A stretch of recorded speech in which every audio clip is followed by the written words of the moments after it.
Donc je m'appelle Patrick Pipet.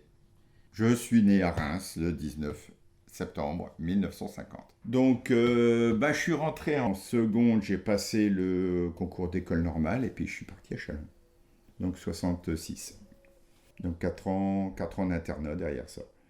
Avec des modes de vie, avec du bizutage, avec des choses où c'est pas évident de prendre ses repères. Et un soir, il y a mon voisin qui sort l'UMA.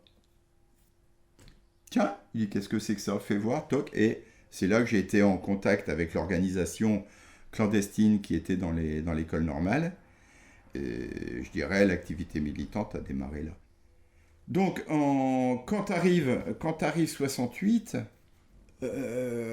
j'avais commencé à faire du vélo. Et donc le copain m'emmène, on part de Châlons et on revient. Et alors là, à travers la zone industrielle de Châlons, on a découvert les affichettes. Les affichettes appelant la grève générale du 13 mai. Sur Paris, les étudiants à cette époque protestaient contre le même système que ce qu'on subissait, hein, mais alors qu'eux étaient majeurs. Mais non, nous, dans notre coin de brousse à Châlons, là, à l'intérieur des murs,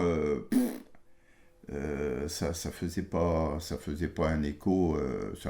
D'ailleurs, ça bougeait pas. Et donc, ce 13 mai, grève générale, 9 millions de grévistes. Là. Alors, on avait participé à la manif à Châlons. Alors là, j'ai une vision globale, hein, parce qu'il y a eu plusieurs manifs après répétitives, donc je pourrais plus dire laquelle est la première, laquelle est la troisième. C'était une grande fête. Ce qui est clair, c'est que dans ce contexte-là, le directeur de l'école normale a été complètement déconnecté. C'est-à-dire plus personne n'obéissait. Les portes étaient restées ouvertes. On sortait, on rentrait comme on voulait. C'était vraiment la chape de plomb qui sautait.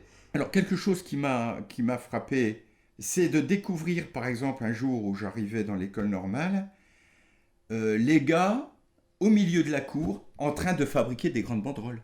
Au milieu de la cour. Des gars qui, 6 mois plus tôt, quand on leur demandait quelque chose, ils en avaient rien à foutre. Un mois avant, personne n'aurait pu dire qu'il allait se passer ça. Personne.